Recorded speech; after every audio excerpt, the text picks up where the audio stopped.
So thank you, everyone, and thanks for the introduction, Fran. I really appreciate it. It's a touching tribute. And good evening, everybody. Welcome. What a great evening, what a great day. Mike, you did A+ in terms of the weather, right? So congratulations, Terry, Frank, Tony, Stefan, and our families of our All-Americans, Stanley and Jack. I'm truly humbled and appreciate to be in your company. This is unbelievable. I thank you for also being midfielders and defenders. We oftentimes get forgotten, you know, in that little family. And Stefan, you being a youngster, we're going to leave the championship sprint work to you, my friend. There's no way we could measure up. A special thank you, obviously, to Fran, to Mike, to Eric, to Callie, Sandy, the C Club Committee for your dedication, your great work with this event, and the honors bestowed. I'm deeply indebted to Jerry Nortz, Jan Hathorn, Dr. Lauder, for even thinking of me for this nomination, along with so many generous colleagues who have touched my life professionally and personally in so many ways. My deepest appreciation goes to Pat Genovese, Tim Fitzpatrick, Susan Fumagalli Mahoney, Greg Kay, Jeff Jarnicki, Louise McCleary, Brian McCoy, Colin Sullivan, John Tyman, and President Deb Townsley for their letters of support. To my family, I share my love and I send a big hug. For once again, you made the trek from Massachusetts to New York to make the commute to my beloved C-State. My dad, my sister Laurie, her husband Chuck, my brother-in-law, and my little brother Steve, who are here with me tonight. And for those, my sisters who could not make it tonight, who stayed back home to take care of Mom, my sister Cindy, Colleen, and Leanne. I'll tell you that when Dr. Mashir saw that station wagon from Massachusetts pull up, and all of those people pile out, she knew we had the advantage with the spectator part of it, that's for darn sure. Back in Massachusetts, we have this thing called Triple E, this darn little mosquito, is creating havoc with regard to contests and having to do everything after the morning and before the evening. And so I know in my career that I was bitten by that mosquito bug of Triple E. Education, education, education. There's no doubt about it. My first grade teacher, Mrs. Hamilton, set me on a path that obviously has allowed me to be here today. Peg Naylor, Cortland grads, Kathy Gadosh and Donna West planted a seed for my passion in athletics in high school and introduced me to the key to my career, the State University of New York at Cortland. Arriving in Cortland for so many years ago, I was awestruck and excited. This kid from central Massachusetts was asked all of the time, why didn't you go to Springfield?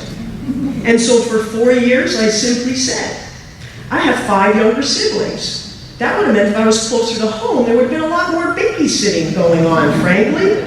And why not attend Cortland, which was 6 hours away across Route 20 in the beautiful rolling hills of central New York. Here in this magic place, I was blessed with the guidance, the vision, the instruction of legendary pioneers such as Catherine Lay, Dottie Arnsdorf, Phyllis McGinsley, Louise Mosley, Suzanne Wills, Carol Mashir, Mrs. Vangelli, George Fuge. And youngsters at the time, Joy Buffin, Nancy Langham, Tony DeBerzi, Sally Wallace, I could go on and on and on. These were special people. When I entered this building in 1974, it opened in 1973. The Bessie L. Park, and I can't help it, I have to put the L in there, just that's part of it. Bessie L. Park PER Center was pristine. It was respected. It pretty much felt like the Student Life Center to me for my 4 years. So field hockey was the core of my being.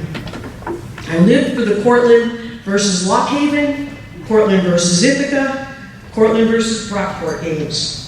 Lacrosse was introduced to the college by Miss Wills my freshman year, and it was introduced to me as, this is the stick, here's the ball, run like the wind. And that I did. I was certainly allowed a full experience as an athlete. Dislocated jaw, broken nose, bruised sternum, cartilage tear. It took me a while, but Dad was glad when I could eventually learn that when Coach said, get low or nose to the ball, she didn't mean it literally.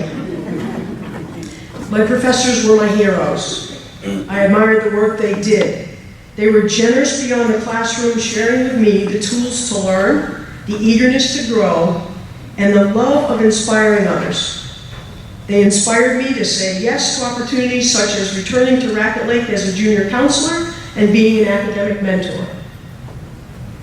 Eric, Cortland is dedicated to diverse learning experiences, students growing as engaged citizens, fostered by outstanding teaching with the vision that graduates excel as leaders, teachers, and champions of excellence.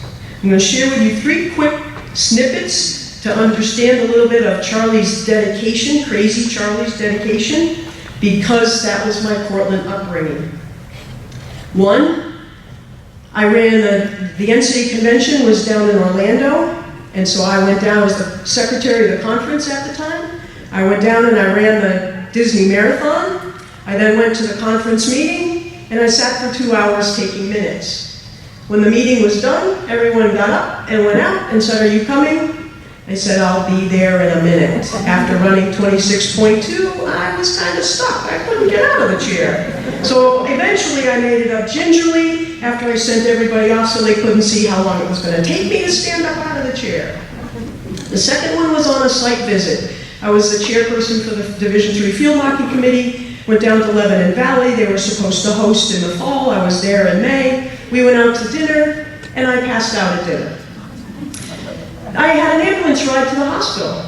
So word, just to be checked out, and I was fine. I was probably just fatigued or who knows what at that point in time. But word quickly spread that if I was on your committee for a site visit, then you better be pretty thorough because I'm going to test everything, even the hospital, even the ambulance ride to the hospital.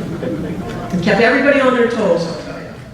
And then the third was in 2011, Nichols was to host the Division III Field Hockey Championship. And June 1st, 2011, a tornado blew through central Massachusetts. It took care of the 2 hotels where we were to host the 4 teams and the officials. And so our job was to put all the pieces back together in 6 months to make sure that we could still host. And so other than getting a major case of poison ivy during the cleanup, we were dedicated enough and we managed to pull off the national championship at Nichols College that November.